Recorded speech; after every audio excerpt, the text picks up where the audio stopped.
Good evening, everyone. Thanks for joining us. Well, it's very bright up here, isn't it? It is very bright. I won't need these. I can't see anything. Yeah. I'm honored to be talking to Michael tonight and to be talking about this because I believe higher education is extremely important, as you do. I'm not nearly as eloquent on the subject as Michael is, as you'll learn tonight. But I wanted to start by asking you something particular before we get to the book. Sure. How does being a Freudian expert and an expert in psychoanalysis help you as a college president? I get to talk about sex all the time. No. And that's... no, it doesn't help me at all. It's already going in a strange direction. It doesn't help me at all. Being a Freudian and a college president is probably a bad combination. My class at Wesleyan this semester is called The Past on Film, and they just read some Freud with the watching of Citizen Kane and reading some contemporary film theory. And it's fascinating for me to talk with the students about Freud and psychoanalysis, although they're smart enough to know that the scientific credentials of psychoanalysis are not what draw people to it. And so we talk about it as a framework for organizing stories, a framework for thinking about desire and repression and the reproduction of authority. Desire and some repression and the reproduction of authority is something that is very relevant to colleges and universities today.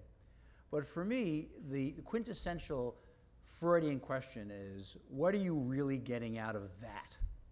What is your desire, which I seem to understand, your expression of intention, which I seem to understand? How is that maybe a substitute for something else? What are you really getting out of what you're doing now? That's a painful question for people when they are suffering, because you're asking them, what are you getting out of your suffering? What are you getting out of the trials and tribulations of the situation you're in? And it's always a good question for students, because students have extraordinary ambition. They are capable of enormous amounts of hard work. They can become passionate about things that have no obvious immediate utility, and can discover through that passion how to share their work with lots of other people. And so for them to stop and think about, what am I really getting out of this? What do I really want out of the life I am preparing to lead is a fantastic question. Freud is very skeptical about our ability to answer that question, of course. He thinks that we hide so much of our desires from ourselves. That challenge of skepticism is a great challenge for students. It's a good challenge for the rest of us, I think, myself. I think it's a good challenge for faculty. It's a good challenge for administrators. We find ourselves doing things without asking, what are we getting out of doing these things? Or what do we really want from the situation we're in? And so I think I gave a talk a year or so ago at Clark University, where Freud gave his only address in the United States, about the Freudian and the liberal arts. And I think the Freudian injunction is to think as hard as you can and in creative ways as you can about what you might really desire in a situation, realizing that you're not going to get a definitive answer. That seems to me a pretty good prescription for continuous learning. Well, what are some of the wrong things that students are trying to get out of college? Because you're saying often we're using something in a way it's not honest to what its purpose is, right? Yeah. So there are lots of students who come to a college or university and their first reaction is, I got in, I got there, I'm here, this is where I wanted to be. Or maybe it's almost where I wanted to be. And then they have this sense of, okay, I've accomplished my task, in some cases. One of my friends said this is the Yale curse, actually called it the Yale curse, is that you both stop thinking you have to work hard and then expect to be amply rewarded. Now it sounds like you're doing a synopsis of Excellent Sheep. Well, it is related to this recent book, Excellent Sheep, where students, what they get out of colleges in many cases is a pressure to conform to the existing ethos of what counts as important. And I think the book is a great reminder of what not to do. That is, like how not to pursue a college education. I do think that at Wesleyan and in many of the schools that I visited over the last many years as a college professor and administrator, that there are lots of students who don't fall into this category. So what students do wrong in college is to think, one, that college is the full spa experience, that I can have a great time here, and that's my most important job, is to go home and tell people how happy I am because I've had a great time, especially my parents because they're spending so much money. For others, it's how can I use this as a leverage to a economically secure future. That's not unimportant, but it's not the only thing that's important. And the third thing they can do in college, and this is the theme of Excellent Sheep, and it's a terrible thing that can happen in some schools, is they can learn how to just follow what other people want to do. Mm-hmm. And that could be their professors. They could say, well, gee, I'm good at getting A's, and my professor gives those A's, and I can try to act like my professor. Or it could be I can try to act like my fraternity brothers, or I can try to act like whomever. And so I think what should happen in college is that instead of discovering how to conform, you discover how to stand on your own feet. You discover things that never moved you before can move you. You discover a world that you can contribute to and that is rewards your curiosity. You mentioned something that I think is on a lot of people's minds, which is the high cost of college. Yes. How much does that high cost actually influence what schools are offering and the sorts of expectations they're giving students about the college experience that maybe aren't consistent with a superior education? You know, I don't think there's a correlation between the high cost and the desire for a narrow utilitarian education. I think you see that desire even in low-cost institutions, and even institutions that are free. I think it's part of our times, a time of economic anxiety, and in some respects, it's a rational reaction to these times. When I was a student at Wesleyan a long time ago, so I was probably 1977, 1978. I went to see my dad, for whom college was quite mysterious, and I had decided that I wanted to go to graduate school. At least I thought I did.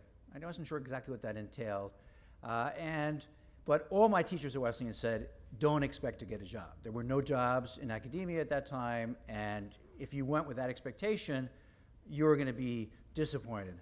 I remember telling one of my teachers, a lovely, extraordinary teacher, Henry Abeloff, that, you know, I said something like, well, if I'm really good and work hard and do well, I might get that one job. And he looked at me with a little bit of shame, I think, and he said, "That, my dear, is a bourgeois myth." And I said, "Oh, of course it is. I should know that. I went to Wesleyan." But I went and told my dad, I have no prospects to get a job. But I really just starting to learn about philosophy, and I think I really love it, and maybe I should try to keep studying it. And he said to me, it was a life-changing event, and we were at the beach in Long Beach, and he said to me, "Well, you know, you could take," I had a job, like a minimum wage job, so I could have taken, and he said, "You could take the job, but you'll always wonder if you should have done this. You'll always wonder." And you know how to make money. I'd worked in a kitchen. He said, "Your uncle's a cab driver. We can hook you up, you know, and you can figure that out. But if you figure that out and you always wonder, should you have done this? I don't know how to fix that." Right. And so it was incredibly liberating. And my dad was an old curmudgeon in many respects. I told him this story at the end of his life as a life-changing event for me, and he denied it completely. So I would never have said that kind of thing, you know. I never said that kind of thing. But it was really freeing. So I asked myself, why do I hear so much anxiety from parents today about that first job? And I think it's because some of that confidence that there's a middle range of jobs that you could get by just fine. That's gone, and the economy has shrunk that sector. That it's harder to imagine that. Now we imagine either you make it really big or you're really in dire straits. And so I think the economic pressure is important, but I do think it has led to a counterproductive series of proposals to try to streamline our education in such a way that actually we will have less of abilities to contribute to the economy and have success therein. Now, in the book, you take us through several centuries, and you showed me for the first time, I didn't know this, that this debate between whether higher education should be more practical or whether it should be devoted to something a little bit less easily described has been going on since the beginning of the Republic. Yes. Can you talk a little bit about how that debate has played out and who some of the interesting players in it have been?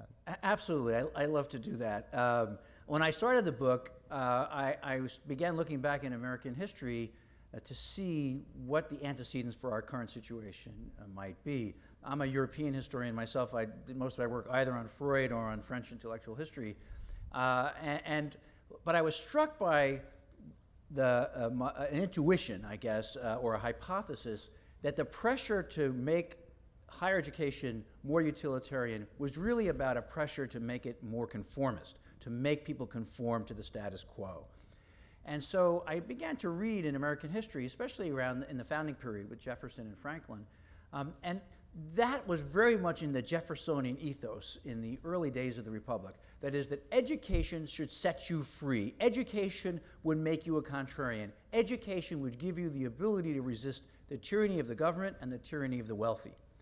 And Jefferson said, you know, if we don't find public support for the talented people without any resources, the Republic will be ruled by bureaucrats who become tyrannical, or by oligarchs who become tyrannical. And they will become, over time, because they won't have the good competition with the scrappy poor people who have talent, they'll just become dumber and dumber through inbreeding, and the Republic will suffer. We'll have this aristocracy of imbeciles rather than a natural aristocracy. And this is different from now how? And so I was thinking, that's what I read this and I thought, what is Jefferson writing about? Is he writing about today? Is he an occupier?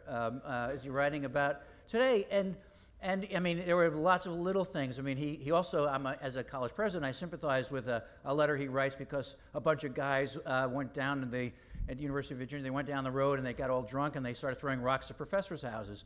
And so he wrote back about, what do I do about this inebriated insubordination, as he called it? Do I call the town authorities, or do I try to settle it within the university itself? Which is, you know, a classic problem for an administrator. Jefferson wanted education not to prepare us for preordained paths. That was key for him. And he thought that's what Harvard did. He thought that's the tradition he was trying to break away from. The European tradition did that. You went to college because your dad said you're going to be a minister. You went to college because you were supposed to be going to commerce. And Jefferson said, what you should go to college with are great questions, and you don't know the answer, so you can't know how it's going to come out. And over time, you learn that. Franklin was a great critic of higher education. Franklin thought people went to college to become snobs. People went to college so they learned how to put on a tie, they learned how to walk out of the room properly, and so he was a great critic of that narrow-minded, elitist education. But Franklin, you know, he started all these reading groups, he started the University of Pennsylvania, he was a man devoted to inquiry. And that impulse from Franklin and Jefferson, I thought, was this fundamental American ideal that a broad conceptual education would set you free and also serve the polity, serve your society, because you would be more capable. You wouldn't just be smarter in your library. You'd be more capable on the street, in the marketplace, in the fire department, in Franklin's case. And that theme of education as empowerment has fed American progress, I think, throughout the 19th century. I won't go on forever about this, I promise, but there are just a couple of examples. David Walker, a free black living in the Boston area, writes this incendiary tract about how African Americans should throw off the shackles of slavery, rebel against white privilege, not need white support to do so. And the vehicle for Walker, the vehicle was education. And so he criticizes Jefferson because Jefferson said, you know, African Americans or slaves can't learn. They're not capable of learning. So Walker is an anti-Jeffersonian, but he takes on that mantle of education as the path to freedom, the American Jeffersonian mantle. Frederick Douglass, the great story of Frederick Douglass is that, you know, he's taught to read as a young slave. by his mistress, and her husband comes in one day and she shows him off like a parlor trick. You know, look at this. He's a slave. He's a black boy, and he can read. And the master says, "You can't teach that kid to read. He will be unfit for slavery." Right? And that's what we want from college. We want college to make people unfit for slavery in our time. And Frederick Douglass heard this, and he knew that education and freedom were intertwined in that great American sense. And he used this as a weapon against Southerners, and you know, because he pointed out that there were all these laws in the South against teaching slaves to read. He said, but why would they have such laws? He was almost a Freudian. He said, why would they have such laws if slaves can't read, if they're not capable of it? There are no laws against teaching cows to read or teaching dogs to read. Why you need a law for teaching slaves to read? It's because of racism. So throughout American history, we could see it in the 20th century as well, people have looked to education not as only a vehicle for material success, but as a vehicle for freedom. And that, for me, was really inspiring. I mean, right now, do you think we're tilting too far in higher education toward the practical or away from it? I think we're tilting away from the tension between the practical and the broadly conceptual. I think it's that tension that has made American higher education so strong. I think if we tilt just to the broad and conceptual and we say we only want to teach things that have no practical value, that seems to me a terrible mistake. It's education as only the preservation of tradition. Education is in part the preservation of tradition, but it should be the preservation of traditions that can be activated in the present. Sometimes you're not sure how that can happen. You preserve a tradition and you're not sure how it's going to be activated in the present. And maybe it won't be. Maybe it'll be activated 50 years from now. But that it has the potential to be activated and animated, that is absolutely key for me. What I worry about in today's discussions are people who, many of them who had a broad liberal education, they say, well, you don't need that anymore.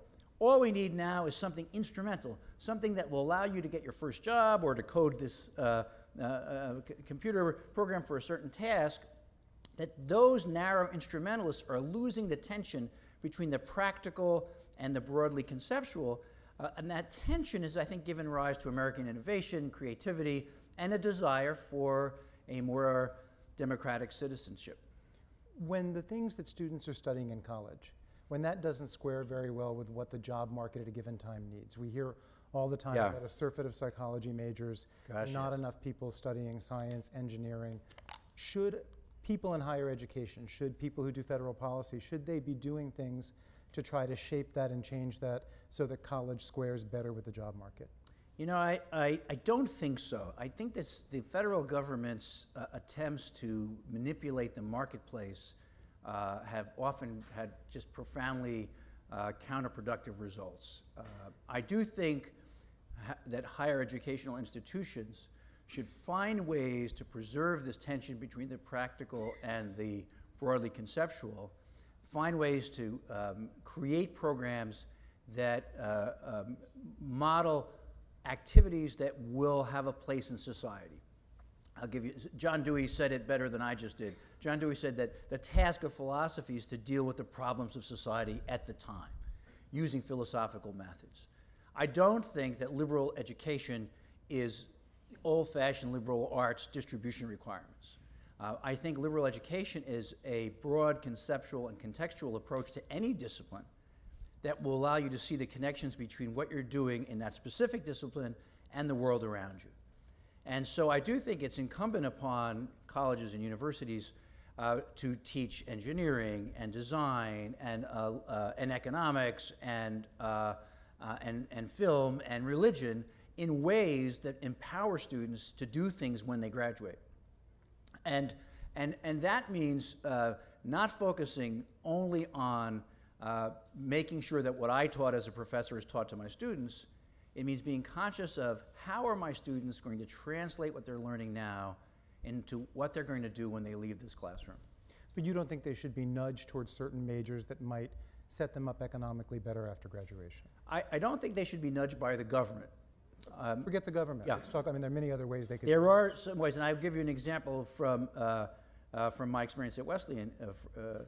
So at Wesleyan, we had a great visit a few years ago by Freeman Hrabowski, who is the president of the University of Maryland in Baltimore County, a really inspirational speaker, and a man devoted to making sure that there are more Black and Hispanic students going into the sciences.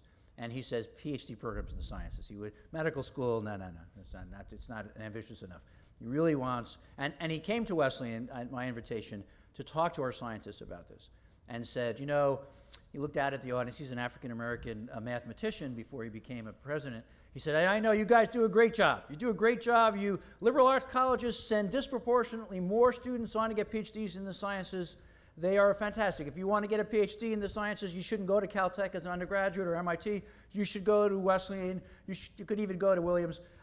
You can go to one of these great schools of Pomona, et cetera, and your chances of having a success in the sciences is really great. And all the scientists think, thank you very much. We know that. We're great. And then he said, you know, but you don't graduate hardly any African American students or Hispanic students. And he said, you know, lots of people from underrepresented groups come to these schools and say, I want to be a physics major, and I want to be a biology major, and they wind up doing other things. And he said, I challenge you to find ways to keep those people in the sciences who say they want to be there, find ways not to make it easier for them, but to make them more successful at what you say they need to know. And to my with great pride, I should say, that the faculty at Wesleyan, they all kind of stood up and gave him an ovation. They committed to do this. And that is a nudge. You know, so instead of trying to get more students to study Freudian psychology, let's say, we want to have more Black and Hispanic students majoring in physics. We want to have more women in computer science. And because we think there's a need, we think they'll make a real contribution, and we think we should be doing a better job of providing an education that's more inclusive. I want to come back to diversity, but first, before we leave this notion of how practical or not higher education has the obligation to be, I think you're familiar with the book Academically Adrift. Mm-hmm. And then there was a sequel that came out recently called Aspiring Adults Adrift. Yeah. In it, the authors follow 1,000 recent graduates of college. And I think after 2 years, they say a quarter of them were still living at home. And 3/4 of them, or nearly 3/4 of them, were still receiving significant financial and material aid from their parents. Is that an indictment of higher education right now or not? I think it is a partial indictment of higher education. I think that it's also a description of the economy. If you look at 1,000 high school graduates who don't go to college, it's far worse, as they know better than I. I mean, they didn't spend as much. Well, devil's advocate. They may not have spent as much, but it really doesn't matter if they've spent as much. Their position relative to college graduates is drastically worse. That's not an excuse, however. I think that the higher educational sector has to do a better job. We have to do a better job of preparing students for a life beyond the university. I mean, it's not just about whether you have a great experience when you're in college. It's whether college prepares you for what's going to come next. So how can college do that it's not doing it right now? Well, I think in certain fundamental ways, to inspire in our students the habits of mind and spirit, the habits of work and creativity in college that translate to activities that they will engage in after they graduate. That's different from trying to prepare them to get the first job or to interview successfully with the first recruiter who comes to campus. But I do think that we should spend more time in having our students think about how what they're learning in a statistics course or in a poetry class might be connected to what they want to do when they're not on campus. When I'm teaching, I teach a course this semester on philosophy and film, and when I'm going on about Hegel or about Nietzsche, and the students are dutifully nodding, they know what to do to keep me, from asking them questions, writing down their notes. I'll look at them. There are probably some ex-students in the audience here. I'll look at them and say, so okay, you're in the dining room at the university, and you meet a Nietzschean, and this person says something to you, and I try to get them to give me an account in their own words, in their own world, of how what we're talking about might be relevant. That's my way of seeing, did they really understand what I've said? And it's also, when I try to do that for them, it's my attempt to say, I actually do really understand this. I'm not just repeating it in the terms that I've been given. And so what colleges and universities can do is to show their students how what they're learning can be a form of empowerment. And if it's not a form of empowerment, if it's merely a form of amusement, I don't think we should be teaching it. There's I mean, in this whole debate of how valuable college really is, there's a surprisingly significant chorus, not a big one yet, but I think it's growing. People like Peter Thiel, who say don't go to college. Right. There was recently a very provocative piece by our former labor secretary, Robert Reich, Right. saying we have too many people going to college, and we should have fewer. What's your answer to them? You know, I find it sad because in both cases these are men who went to good schools and had a very broad education, and you know, my first reaction is that they seem to be pulling up the ladder that they themselves climbed up on. You don't need this. You don't need to climb up here with me. You could stay down there and just do the one task that we've trained you for. That, you know, we need more people to do X, and we're going to train you to do X because we need that. And you don't have to worry about how X is related to A, B, and C. Not at all. You just do X. Now, that seems to me condescending and anti-democratic and elitist, but those aren't the main reasons it's a bad idea. The main reasons it's a bad idea. Those are good reasons. They might be good enough for some, but you know, but I'm not sure if for Peter might say yes, that's true, but still it works. And I think what's key is that these folks now believe that the whole person doesn't matter. What matters is the one piece of the person that fits into the economy. As a commentator on the nano degrees said from I guess Teachers College here in New York, she said, you know, we have an economy to run. We need people to do X. I think that old dream, and it's part of American popular culture, right? Of the cab driver who knows Shakespeare, of the bartender who's a chemistry major, of the mail carrier who actually reads for pleasure. These are features of American cultural life that are important because they bespeak a democracy where we care about the whole person. That it matters to us that you don't just know X, because all these other smart people know A, B, C, D, etc. And they're going to lord it over you. And in our economy, X is going to be different tomorrow. You know X, but with this pace of technological change, we won't need X soon. Right. And I don't know where Robert Reich's going to be. You know, when you say, I have X, I say, well, we don't need X anymore. Well, go back and learn how to use your other hand. But if we have an education of the whole person, that person, over time, can not just be a victim of change, but could help create change, respond to it more productively. I am not naive enough to think that people don't need the jobs. They need the jobs. But to think of them only as beings who fit into a job, that's what Jefferson objected to about what he thought of as Harvard's elitist education. You were just slotting them in. And the temptation by people who should know better, because they have that broad education, that slotting them in is fine in today's economy. I think that's immoral, and it's bad politics, and I think it would be bad economics in the long run. Well, so then let's talk about college and how it's doing in preparing a whole person. Just since I mentioned Aspiring Adults Adrift, another number in that book that stuck out to me when they were looking at those 1,000 recent graduates, I don't have it in front of me, but it was something like 40% of them said that they looked at online news or newspapers or anything of that kind once a month or less. And 30% of them, or 40%, it was right in there, said they discussed politics voluntarily with friends and people around them once a month or less. So I'm with you. I think college is preparing a whole person. I think college is preparing young adults to be responsible citizens, which includes being up on the issues, voting, that sort of thing. With those numbers, what's gone wrong? So there you have it's a really important point that many of us in higher education are responsible for generating the opposition to the enterprise. Because if we're not educating the whole person, then why not just train them to do X? You know, if what we're doing is giving them habits that are bad for them, That you know that if we're you know, academically drift, it's basically a 4-year education or the 4-year party, as other authors have talked about. If that's what higher education has become because we're so eager to please our consumers, then we deserve the criticism. I've been lucky. I've worked in environments where that has not been, certainly not been the rule.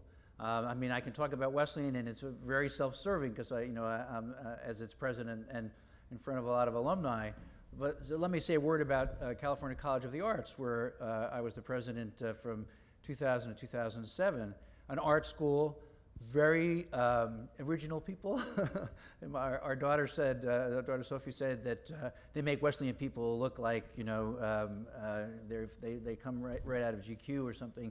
It's a very original group, and I taught there and was the president there. And you know, sometimes the students, they seem a little disengaged in the kinds of things I was teaching. I'm not an artist. And then when they got to work, when they put the education to work, whether it was in architecture, design, or painting, or ceramics, or whatever it was, there was a kind of dedication and resolve that, you know, filled us all with pride. And I see this all the time at Wesleyan.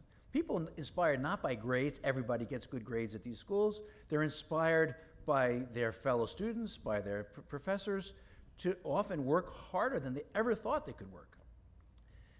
That is the kind of experience that does prepare them as a whole person for engagement beyond the university. On the other hand, and this is really well documented in this film, Ivory Tower, by Andrew Rossi's film, there are many schools eager to please students by pandering to their most crass desires. The climbing wall. The climbing wall is the proverbial thing, and creating more and more spectacles of luxury. And I think these things are not only pernicious in a kind of moral sense, they're also counter-educational. They teach you the wrong things for engaging the world after graduation. And I do think that strong universities that can, especially the highly selective ones, can demand a lot more from students. And you know, so the great thing about that is that students respond in ways that as a teacher, they still knock your socks off. You demand a lot more from them, and they surprise you with their productivity, their creativity. Sometimes it's not what you asked for, but often that's a really good thing. If we're talking about college and the whole person and all that, one of the things I'd love to see colleges do a better job at is prepare people to mingle in a diverse world. Yes. And not to sort themselves in the way that's happening so much, especially with the assistance of the internet and social media and bookmarks. I want to talk about diversity. I want to start with a quote from Excellent Sheep. Okay. Because this is a quote about schools like Yale and Wesleyan, and I think that... I think Wesleyan is lumped with the good schools, actually. Okay, well, but the infrequency of reading the paper and all that, that's probably factoring in a whole bunch of other schools, and that probably wouldn't be. But in Excellent Sheep, elite schools pride themselves on their diversity, but that diversity is almost entirely a matter of ethnicity and race. With respect to class, these schools are largely, indeed increasingly, homogeneous. The author adds that they cultivate liberal attitudes, but they leave their students in the paradoxical position of wanting to advocate on behalf of the working class while being unable to hold a simple conversation with anyone in it. Is that fair, overblown? It's overblown. Some truth? It's overblown.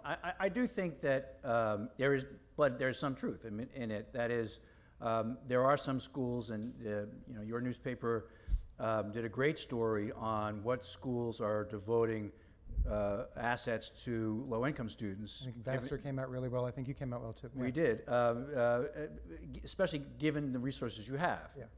And Vassar has done a great job in this regard. It is so important for our students not just to mouth the pieties of diversity and inclusion, but to actually have an experience in a university where this is meaningful to them. And the sorting function can be a real problem in that regard. If people sort into different groups, if you have a greater diversity but people don't interact with one another, that's a real problem. So creating programs that do nudge people together who might otherwise not find each other is the important task, especially of a relatively small school like Wesleyan, where we can do that. We actually can create the greater frequency of serendipitous interaction among people who might not find themselves together otherwise. And so recruiting large numbers of low-income students who are fully capable of doing the work at a very high level is, I think, a very important piece of this. I don't think the author says much about international students in the book, but many of our students are now interacting not just with this cosmopolitan elite that's all homogeneous. No, they're interacting with people from very different traditions from around the world. At Wesleyan, for example, we've seen a pretty dramatic increase in the number of religious students on campus. You know, at some point not too long ago, Wesleyan was voted by some amusing newspaper as being like the best place to be an atheist or something in America.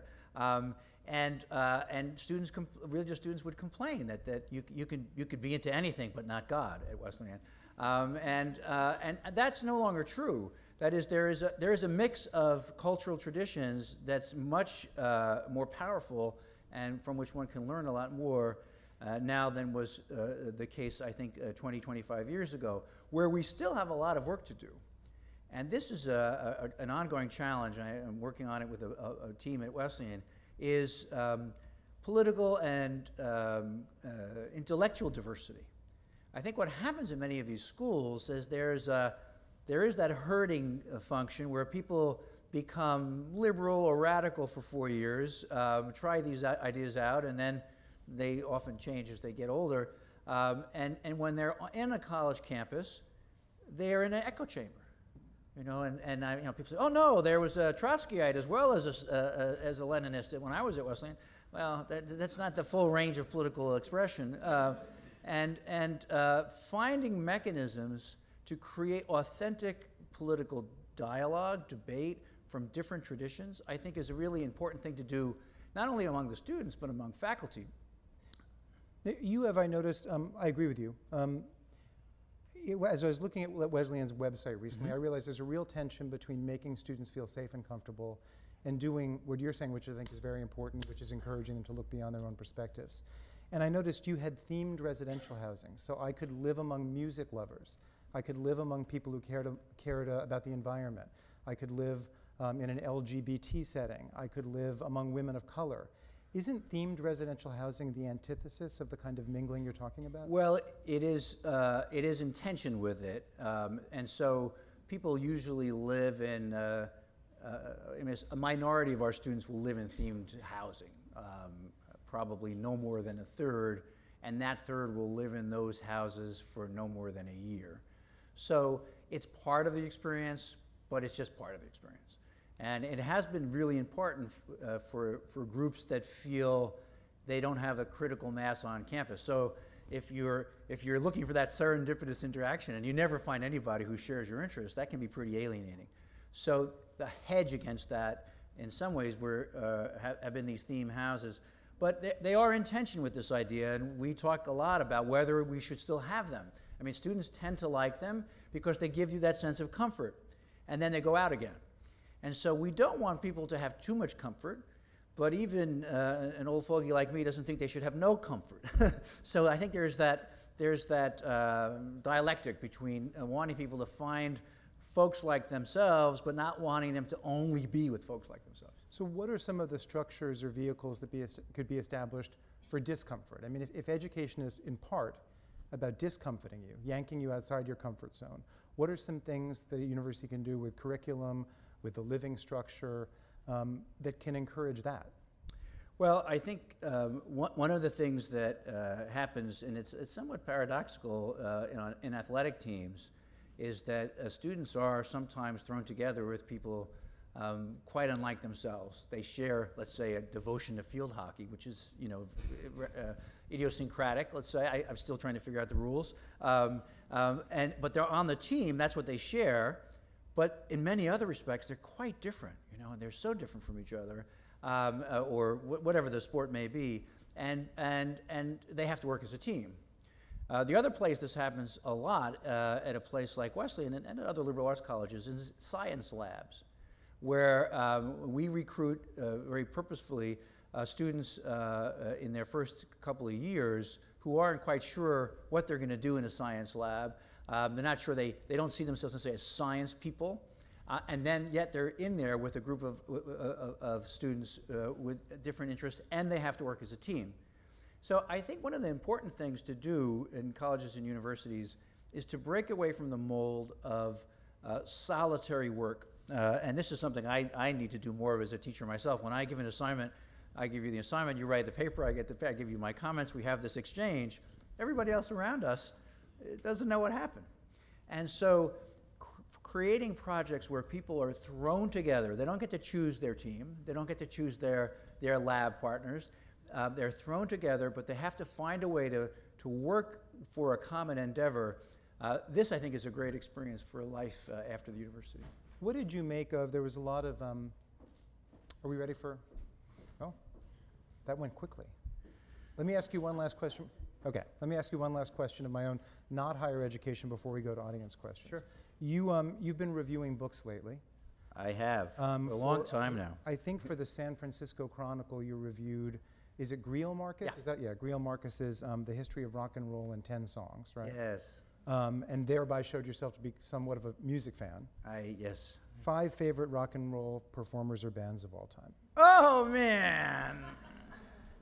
Oh, man, that's I figure I want to get my frivolous question in That's before the substantive audience question. So, okay, so I will just choose, I have to say Bob Dylan first, because otherwise people will think it's me who know me from long ago. I guess I would have to say Bob Dylan, Bruce Springsteen, Joni Mitchell. I know I should say something more contemporary, like the Shins, just so my daughter doesn't roll her eyes all the time when she listens to this tape. That's good, the Shins. Yes, I think maybe I'll why don't I end with Frank Sinatra? I think I said rock and roll. You did say rock and roll, but you know it's I'm gonna let it slide. I'm gonna kind of ask these in no particular order. I've been shuffling them around. First question: if you could add one course to the curriculum to make your graduates more employable, what would it be? To make them more employable, a course in having been born to a family with great connections. Seems to be the ticket. A course in surname manipulation. Surname manipulation. So you know, at Wesleyan, let me give you. I have to give you one course. Okay, I guess it would probably be data analysis. That's a course we more and more of our students are taking. But I think there's a trifecta: data analysis, language learning, and presentation skills. Courses that show that you can analyze things in a compelling way, that you can translate those things into multitude of languages for different kinds of audiences, and that you can talk about it and share it with other people. Second question: how do the goals of a liberal education become impacted by A, coeducation, and B, the application process to get in? Well, I think the goals of a liberal education were enhanced by coeducation. I think that learning to live and work with other people has become a richer project as we've become more inclusive in higher education. I say that with a little bit of a caveat, because my first job was at Scripps College, a women's college in Claremont, and I taught for 12 years. And I thought it was students were having a stunning educational experience, which I wasn't prepared for. I didn't know much about women's colleges, but I found that the intellectual friendships among the students, their capacity for work together, and for participation in the classroom was extraordinarily enhanced by being in a women's college. Now, it was in the Claremont colleges, so there were men around, but the women were the majority. And for the women at that school and at other women's colleges, I think that makes an enormous difference. And there are other examples of that. Historically black colleges provide another example where inclusion may not be the only route, certainly not the only route to excellence. It was coeducation and the application process. And the application process. The application process is, I can say because I'm here with my wife, who teaches at Wesleyan, Kari Weil, and our daughter is a senior now, and she just texted us as we drove down. I know where I'm going to school. I have to get in. So much is going to ride on this, as she thinks, and the pressure we put on kids, many people put on kids, and they put on themselves to get into college. I know this is a subject that's near and dear to your heart. You've thought a lot about. It really gets in the way of thinking about education, because what happens, and you may want to say a word about this in your experiences, is that you're so invested in getting in, and once you're in, you're like, okay, now the party begins, and then you're happily adrift, right? Yeah. And I think that the problem is that we have really great schools that haven't expanded the number of seats they offer over the very small expansion number of seats, and a lot more people who are qualified. And I don't know how to solve that riddle except by trying to find other avenues for people to get an excellent educational experience than through the normal application process. What Michael was referring to is I was telling him I taught at Princeton last semester, and I taught a writing seminar with 16 students in it, and I had about 50 applications and got to choose them based on their letters. And about halfway through the semester, I realized that most of the kids in the class had not written anything for me in the class that was as good as their letter to get in. And no, I'm not joking, and I mentioned it to several full-time real faculty members there. And they said, well, why are you surprised at that? These kids are here at Princeton because they're very talented at getting into things, and because they've learned that the priority is getting in. And that's all a little broadly stated, but it made me worry about something you mentioned very early in our talk tonight, which is that notion among some kids, especially at elite schools, that they've come, that's the end of the journey, and now they'll just reap the fruits of it. Yeah, there was a great president at Wesleyan who I didn't know personally, but he's a kind of legend at the school, Victor Butterfield, who was president for 30 years or so. Maybe that's why I admire him so much. But he used to tell the freshman class every year, if these turn out to be the best 4 years of your lives, we failed you. And I don't think a lot of parents or students have that attitude today. And that's why my book is called Beyond the University, because it really is, and Du Bois said it, the beginning of the 1900s, it should be about empowerment. Every year should be better because you're drawing on your education. And the education should launch you. It shouldn't be just the object of nostalgia. For a total change of pace, is it fair to the accused, accusers, and institutions to expect colleges and universities to function like courts in sexual assault cases? No, it's not fair for colleges to function like courts. However, in the absence of a criminal justice system that supports survivors of sexual assault adequately and pursues justice adequately, I think colleges and universities have a responsibility to do a better job in maintaining a safer campus culture, safer both from the acts of predators, sexual predators, and also safer because they should be less misogynistic and less objectifying.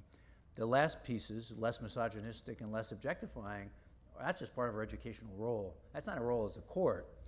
But having spent a lot of time on this issue in the last few years and spent a lot of time with survivors of sexual assault, they often choose not to go to the court system, not because it's easier to stay in the university, but because the court system has not been an effective place especially for women who are seeking justice in the context of these assaults. Wesleyan recently mandated that all residential fraternities be co-ed. Is that partly in the context of sexual assault and safety and that sort of thing? Well, the issue arose in the past year or so in that context, but I don't think for a minute that sexual assault is something that's limited to fraternities at Wesleyan or anywhere else. But when we looked at the issue of male fraternity, I was about to say male fraternities, because at Wesleyan I was president of a fraternity, but half the members were women, in the 70s. And we have this tradition of inclusive Greek societies where we think people learn these lessons of taking care of your own house and managing an eating club and electing your officers, but they can do that in a co-ed setting. We know that can happen because it's been happening for decades at Wesleyan. And we decided that given our emphasis on inclusion and equity, that there were only 2 cases that are relevant, 2 houses that are relevant, that these houses should be coeducational. If people want to be in an all-male club or an all-female club, that's their business. I thought the university shouldn't try to regulate everything the students do, but we do regulate housing already, and so making the housing inclusive is the goal. Whether that will make it safer, I hope so, but the data isn't compelling in that regard. Wesleyan used to have mandatory distribution requirements. Now it is expected, not mandatory. You talk about educating the whole person. Don't distribution requirements or a core curriculum go further to educate the whole person? Yeah, it's a great question about the core curriculum. You know, Wesleyan hasn't had requirements for a very long time. I was there in 1975, and apparently they had expectations then, but I was completely unaware of them. Although I was a real nerd, I was like, you know, my kids make fun of me because I always talk about, I wish I was at Wesleyan longer because I could have taken more classes, and they're like, Dad, you're just another planet. But I think that at a place like Wesleyan, distribution requirements don't work so well because, and they don't work so well a lot of places, because what you do is you create courses that people take just because it checks off a box, just because you satisfy a requirement. And both the professor and the student then are in it's a bad game. It's a bad game. It has very unintended consequences. You create courses that nobody really cares that much about. I do think it's really important to say, Roth, you're really interested in Freud. You should really take a class in sociology or in physics. But if it's required, I will take that course with a very different attitude than if I choose it myself. So I do think that part of the process of education is owning your own education. And insofar as somebody dictates what you should take, it's less effective. At Wesleyan, more than 80% of our students do take a broad range of courses. And so without it being required, they find their way to classes that are meaningful to them across a wide variety of fields. That does seem to me optimal. A provocative question here. What do you think about Malcolm Gladwell's thesis that affirmative action often hurts students by leading them to schools in which they may struggle rather than to schools where they can comfortably succeed and feel good and confident? Well, I haven't found that to be the case. I have found that the mechanisms we use for choosing the most qualified student are often tilted in the favor of the wealthy and in favor of groups that wind up overrepresented at schools, highly selective schools. I've also found that the real problem is not overmatching, but it's undermatching. That is, the real problem for low-income kids and for people from underrepresented groups is they're often perfectly qualified to go to Wesleyan or Middlebury or Yale, but they don't apply because they think, that's not for me. I can't go to that school. That's for the rich people. And actually be free for those students. So undermatching is a tremendous problem in the United States because lots of kids don't know that rather than going to the local school down the road, which will cost them something, if they go to Harvard, it's free. Right. Everything is free. The books are free. And so I think a greater problem in the United States today is that very capable students from underrepresented groups are not taking advantage of these opportunities that are actually there for them. And there are groups like Questbridge that we work with and many selective schools work with that finds these students from underrepresented groups and low-income groups. They need full scholarships. They need all that support. And for Wesleyan, they also come from parts of the country where we don't draw as many students. And they actually graduate at higher rates than other low-income students or other middle-class students. And so I think that affirmative action is not a perfect system, but I think providing additional opportunities to counteract the trend to greater inequality is one of the obligations of higher education. It's my uncle. That's a good segue into this one. Is private education pricing itself into oblivion? Well, it's a great question. The price of higher education is, you know, at a place like Amherst, let's use them, over $60,000 sticker price, but at a place like Amherst, their discount rate is probably close to 50%. So they're actually, you know, their average tuition being paid is half of that roughly. Pomona would be over 50% of these very wealthy schools. So the people who are paying full freight often are people who can afford that. However, that's a shrinking demographic in the United States. And so I do think by pricing, these aggressive price increases are extraordinarily risky for the whole sector. And I don't understand it. We changed our model a few years ago. Wesleyan, which is an expensive school with robust financial aid, but we changed our model a few years ago, so we have increased tuition only by the Consumer Price Index the last few years, and we intend to do that over the next few years. I actually, I guess foolishly, thought other schools would have to do that too. We've increased spending 1% a year. We've become leaner. The students are having a great experience. We see even, you know, higher levels of satisfaction. Our salaries are competitive with the peer group, but they continue to spend more and more money. Their spending increases are double digits. What are they spending it on? I ask myself that question often. I think they have bigger water bottles and more expensive furniture. They are proud to spend that much money per student. Well, it helps their U.S. News and World Report rankings. U.S. News and World Report rankings are primarily based on how much you spend per student.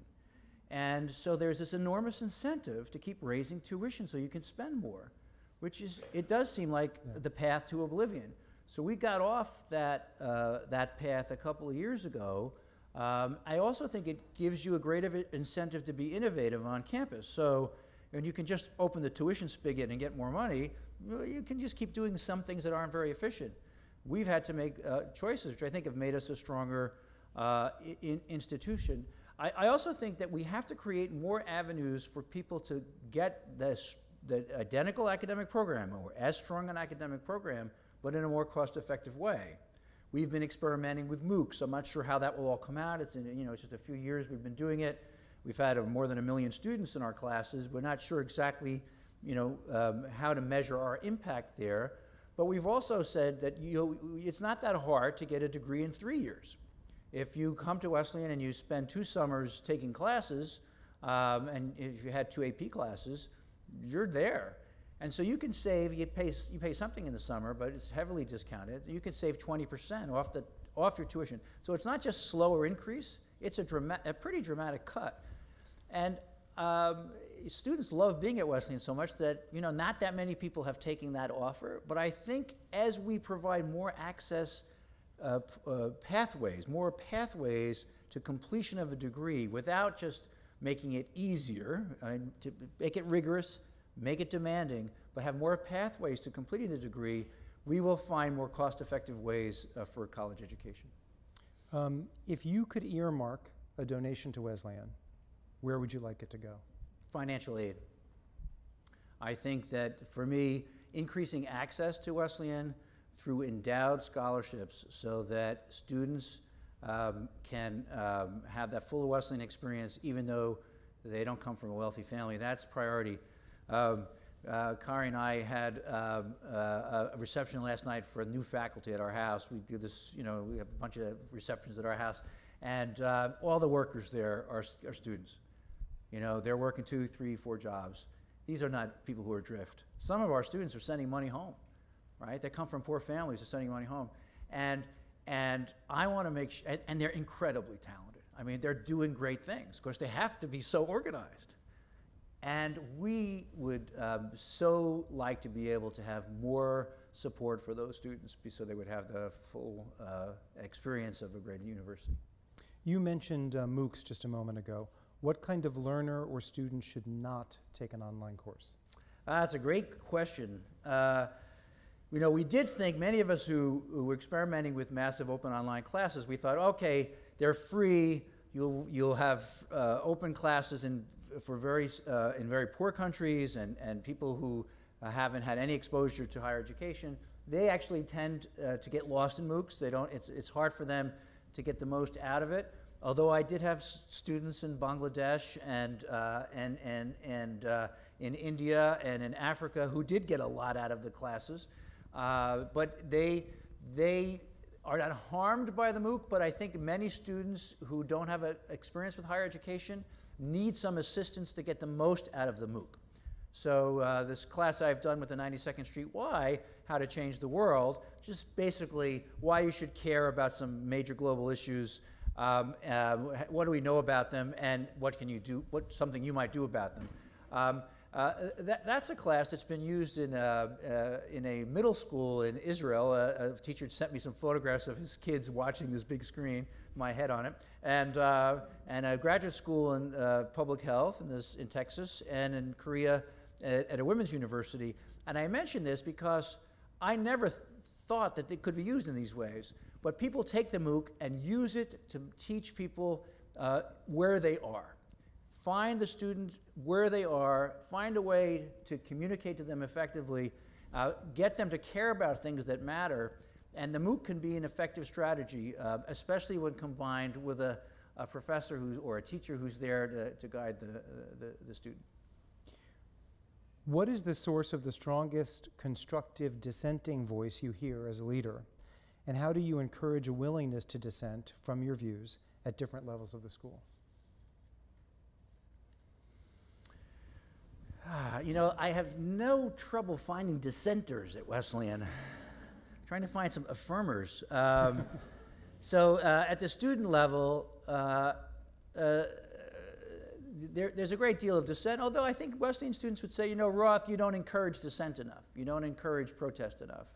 When I was hired as president at the last meeting, the trustees said to me, well, have you seen the president's office at Wesleyan? It's really quite something. It's lovely. And I said, yes, I slept in it as an undergraduate. And today, protesters will say, because if I see that happening, I lock the door, and they say, why? Well, you did these things. Why don't you support protest? And it's a conundrum for me because, my role is I can't protest myself. And so I try to find ways to listen to the dissent without trying to make believe I'm not the president. And so on the issue of sexual assault, for example, there are a lot of, there's a great feminist network at Wesleyan among students who really want the university to do more, who want us to be more proactive in preventing assault and more caring for survivors and make sure our adjudication process and they have, we learned from them. We learned from their dissent. The faculty, joint governance is an important feature of all liberal arts colleges. I'm a teacher myself. I'm part of the faculty. I'm interested in the curriculum, so we don't just divide it up. They do their thing, I do mine. But I think the faculty at Wesleyan is not afraid of disagreeing with the president, and at the same time, it's not just a disagreement. It's a conversation. In the administration, I think it is harder. I think people in a bureaucracy are sometimes more afraid to dissent with the boss. And I feel fortunate. I have a great team of people I work with who seem quite capable of taking contrarian positions and around significant issues. All right, I'll ask you one more. I think we're going a little over time, so this will be the last one. I ask this because I know there are a lot of people affiliated with Wesleyan here, invested in its future. It's a sort of technical question. Where would you like to see the Wesleyan endowment relative to where it is today? And then the questioner who has a little bit of information puts parentheses at 1/2 peer institution levels. So it is a technical question. The Wesleyan, in the late 60s, early 70s, was the richest school in the country, if not the world, per student. And over a long period of time, it lost that position. And when I came from a art school where tuition was how we made payroll, and that was a good discipline actually to have coming to Wesleyan. And we have a substantial endowment, well, before today anyway, close to $800 million, which is significantly less than many of our peer institutions. But I don't think that's the issue. When someone asked me for what would I earmark a donation for, it's for endowment for financial aid. When I talk about the budget at Wesleyan, the most important expenditure is salaries for the people who interact with students. I don't think the creation of a luxurious environment is going to help our students learn. So I'm not concerned about our endowment relative to our peers. I'm concerned with building an economic foundation that allows us to give the very best college education in the country. And I think that often happens now at Wesleyan. I think it is at least among the best college educations you can get in this country because of the students and faculty who are there.